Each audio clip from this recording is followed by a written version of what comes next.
Okay, so Bob, I have a question from a patron Balas, who frequently emails in. I have no idea if I'm pronouncing patron Balas's name correctly, but How do you Balas, spell it? Bal, so Bal, A with a accent going up to the right, Mm-hmm. and a Z and an Oh, S. oh, So A with a thing going up to the right, is that an ah or an A or an eh? I don't know. I don't know. Yeah, Balas. Balas has not told us that we've been messing up the name, so either Balas is very forgiving, or I nailed it, which is probably not true.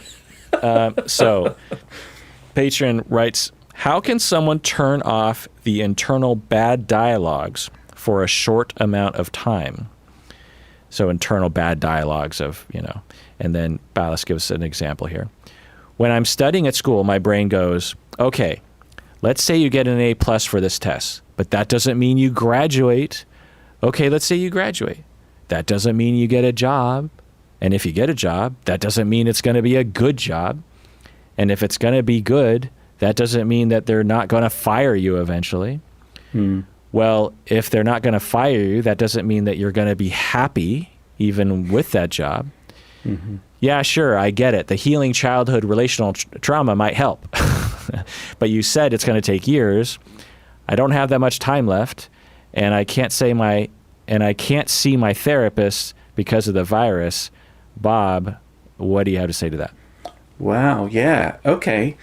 Well, I don't like the word bad in regard to this dialogue because there is no part of us that is bad or that has some kind of nefarious or devious motive. And in fact, when you think about all living creatures, everything inside a living creature is got a purpose that promotes survival. So even these dialogues that we have, and you could say, I don't know, Kirk, what you think about this, but that humans have a propensity for anxiety because those of us that are anxious don't get eaten by saber-toothed tigers. And so we've sort of adapted that way. And so we have anxiety. And this person has this anticipatory anxiety that's about sort of making sure that I don't suffer, right? By pointing out all the ways in which I could suffer and then troubleshooting, right? Which is a way to just describe worry. Worry is what I'm going to do to keep myself safe. That's really what worry boils down to. And it's all future tripping. So what I think about this is rather than think of this part of you as bad, think of this part of you as just trying to serve a function. And maybe even be interested and curious about what the function is. And maybe even love this part of you that works so fucking hard, so hard to keep you safe, to keep you from having a bad life. Right? And then the other thing is when we're having anxious thoughts, it's because we're having an anxious body, an anxious experience, an anxious physiologic arousal. And one of the things that's available to us is to simply just pay attention to and feel the feeling. As my old therapist used to say, when you get down to it, Bob, there's really nothing else to do with your feelings but feel them. And so I have a friend who I teach DBT with, and she was saying just yesterday that in the middle of the night, she wakes up sometimes and she has these anxious worry thoughts. And what she's learned to do is she's a meditator. So what she's learned to do is to simply pay attention to the experience of anxiety as it lives in her body, like her chest or her belly or her urges or wherever it lives, and to put her attention there. And she says it usually takes about 10 minutes, and she has to refocus and put her attention in her body dozens of times in 10 minutes simply because the thoughts are so compelling and so drawing that her attention will come back up into her brain. So if you could think of having an elevator in your body that goes between your stomach and your brain, the elevator will go right up into her brain again and again and again and again and again. And so what she has to do is dozens of times in a 10-minute experience is put her attention back on the feeling in her belly. And after about 10 minutes, her body settles and she's able to kind of go back to sleep or pick up a book and read until she's tired again, but she's not so plagued with worry. So that's one possibility. And another possibility, and this actually works, but you can't do it if you have a cardiac condition because it actually can cause a heart attack, is to go get some ice. get some ice, like one of those, a bag of frozen corn, like, or one of those flexi ice packs, or a bowl filled with ice water, and hold your breath and put your face in the ice. You have to get your eyelids if you do this. And again, you cannot do this if you have a cardiac condition. It slows your heart rate quickly, and it has the potential to cause a heart attack. But if you're heart healthy, it's a perfectly safe thing to do. It's like the polar bear club. So what you do is you get your eyelids. You got to get your eyelids. So if you dunk your face in water for 30 seconds, or if you put the frozen bag of corn over your eyelids and hold it there, hold your breath and count about 30 seconds and take it off, what you'll do is you'll activate this part of your nervous system that helps you calm down. It's called the dive reflex. And it won't work for, hours, but within 5 minutes, what you might notice, what most people notice, is that their bodies feel calmer. They feel less torqued. I know a story about a guy who got through medical school by having a bowl of ice water next to his books, and so every time he'd freak out about how much shit he had to learn and didn't learn yet, he'd dunk his face in the ice water, towel off, and then he could sort of concentrate and go back to studying and learning whatever it is that they cram into in medical school, which is by itself a traumatic experience, I imagine. Have you ever done that before? Ice water? Yeah. Oh, fuck yeah. Yeah, we use it at my house when we can't sleep. It's great for insomnia. Yeah. Huh. It literally turns on your parasympathetic nervous system, which is like the opposite of your fight or flight response. So we have these parallel nervous systems inside our bodies. One turns us on and like activates us and gets us ready for what we're going to do if there's danger, fight or flight, right? And that's what activates when we're worried. They call that the sympathetic nervous system. And then there's the parasympathetic nervous system, which is the opposite. Lots of people think that calm is when my sympathetic nervous system isn't turned on. Actually, it turns out not to be true. It's when my parasympathetic system is turned on that I actually get calm. And one of the theories about people that worry is that for some reason or other, their parasympathetic nervous system does not turn on fully. And so they're constantly in a state of hypervigilance, maybe low level, maybe not panic, but a constant state of, okay, what if, because their bodies actually aren't calm. So the ice is one way to turn it on. You can also do paced breathing, which is when you inhale for 5 and you exhale for 7. And what it does is there's something about reducing the concentration of carbon dioxide in your blood has this effect on your body and your nervous system. And I can never remember what it is, but it actually has a calming effect. So you breathe in for 5 and you blow out for 7. Your exhale is just a little bit longer than your inhale. You reduce carbon dioxide and your body can calm down. I've done that. I don't like it as well as the ice. The ice is really dramatic and useful. And it's also a reflex, so you can keep doing it over and over and over again. And in fact, the more you do it, the more you hone the reflex. So there's actually people that can hold their breath for like minutes at a time. And I think the world record is something like 11 or 13 minutes. Can you imagine? Underwater for 11 or 13 minutes, holding your breath and surviving, right? But what those folks have done is they've honed their dive reflex to such a point that they can actually tolerate such a long period without air. Their bodies actually calm down when they're underwater because they've practiced. So you can't use it as a way to get through life because you don't want to avoid life, right? But you can use it for these acute moments when, worry is getting the better of you and it isn't doing you any good. So this isn't to solve life's problems. It's just to help me when I'm worried and I'm torqued up and I have what you were calling bad thoughts. Yeah, wow. That's a good speech. That is. That's amazing. That's what happens when I actually send you questions beforehand. That's amazing. Yeah, because, when I get these questions, I prep a little bit of bullet points, and so it makes sense that it would help you as well. I teach this a lot. Yeah. It's a DBT thing, so. Oh, okay. Yeah. Yeah, that's amazing. I don't know what I could add to that other than to say, yeah, Balas, you're, at the end here, you're like, yeah, sure, I get that healing childhood relational trauma might help. Sure. But you said it's going to take years. Yeah, it does take years, and through that healing, the intrusive thoughts will reduce, so you won't need a coping skill. So that's the thing I always sort of point out. And I know that's not good news to a lot of people. I like that you say it, though, and that you don't pull any punches and you're just matter of fact about it. Because you're not hitting anybody over the head with anything, but you are introducing them to a part of reality. And I think that by itself offers comfort. Yeah, and because we Takes live pressure off. we live in a culture of skills and pills and you know, and that it sells this notion that if you follow these 5 steps, then you can solve your problem. And people out there, how many times has that actually worked? Yeah. How many times have you looked at those steps or taken that pill, and how many times has it actually solved your problems? Yeah.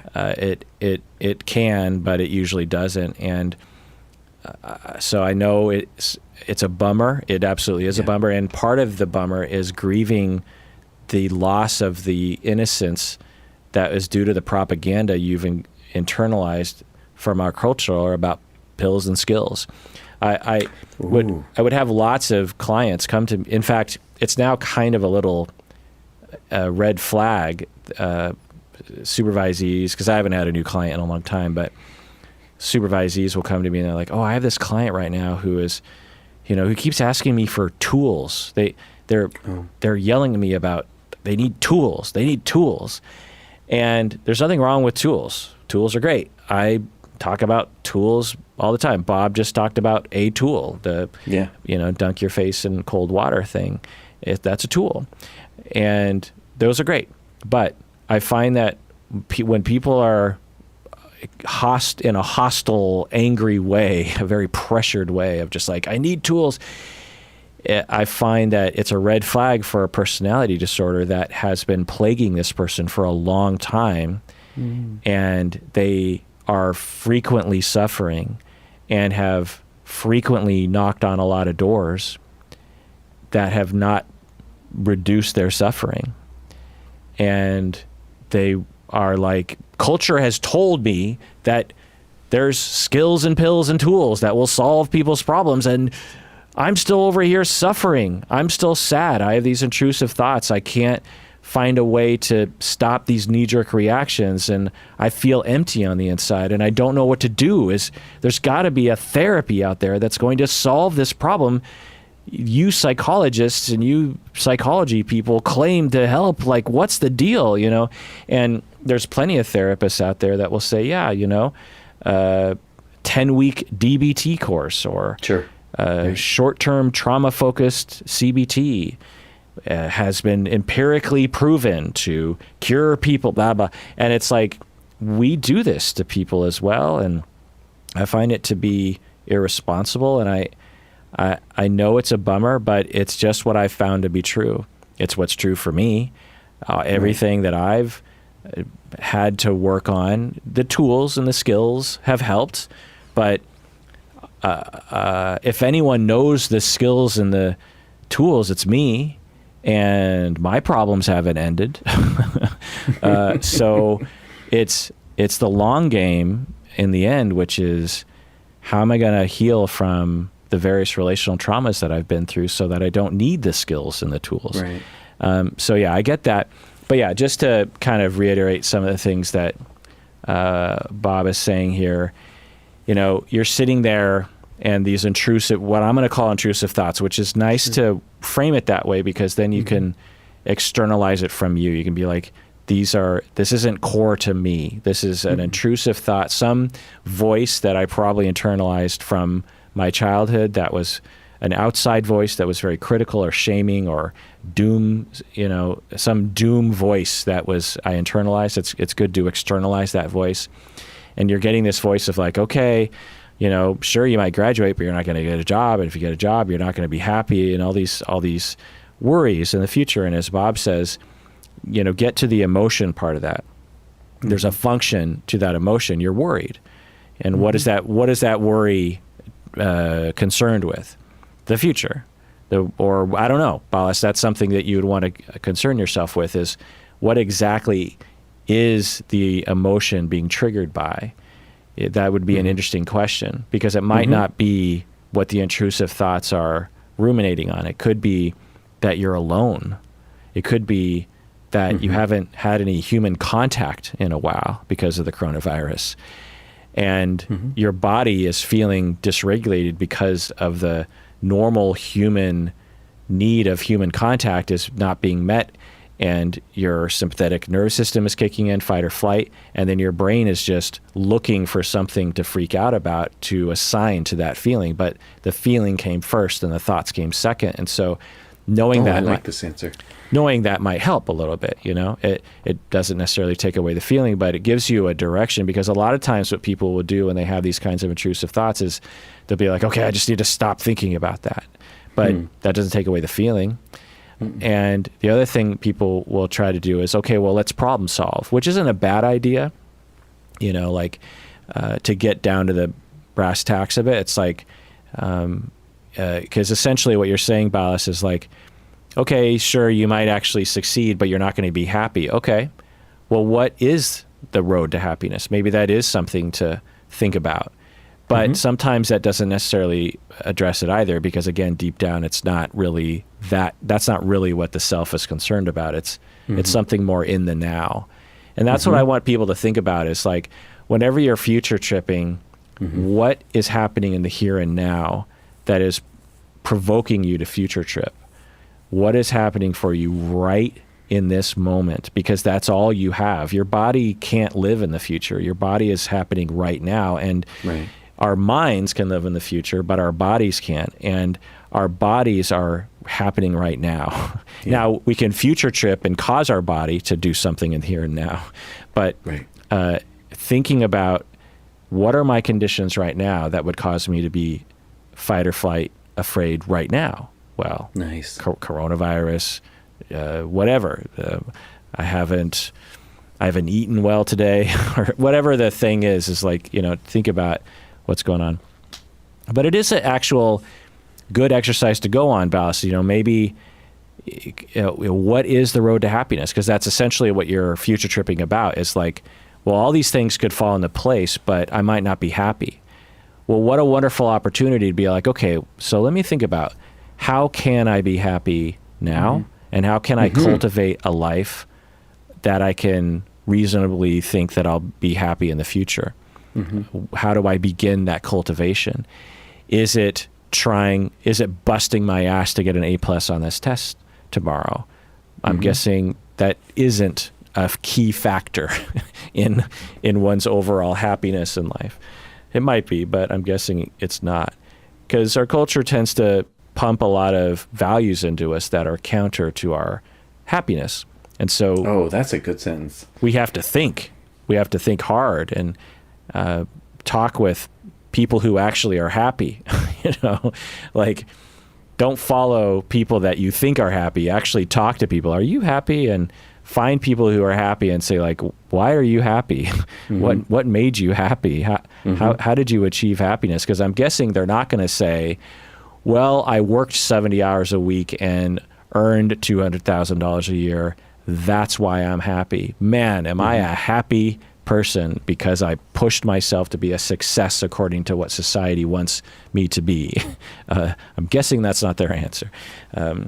That's why I always wanted to work with elderly people and people who were in hospice, because they have the perspective sometimes that can throw, their priorities are now in alignment with maybe what we should all be thinking about all the time, right? Right. And a very common thing people will say at that stage of life is, I wish I didn't work so much. Yeah. I wish I spent more time with my friends and family, is what they'll say. Right. I wish I spent less time worrying about things. And I find that to be very inspirational and very priority aligning to me. Right. One of the keys to happiness is to live a life that has value and purpose and meaning, which of course is going to be individual to each of us. And value might not be in the A+. It might be important for some reason, but if it's not attached to your values or your meaning or your purpose, it's likely to drive you batshit crazy and fill you with angst and potentially with regret. Yeah. Yeah. So, Patron Balas, let us know how you think. I know we're in frequent communication, so how did you receive this? And those out there, how did you receive this? If you're watching on YouTube, comment below. Let us know what you think. And as always, everyone out there, please take care of yourself because You deserve it.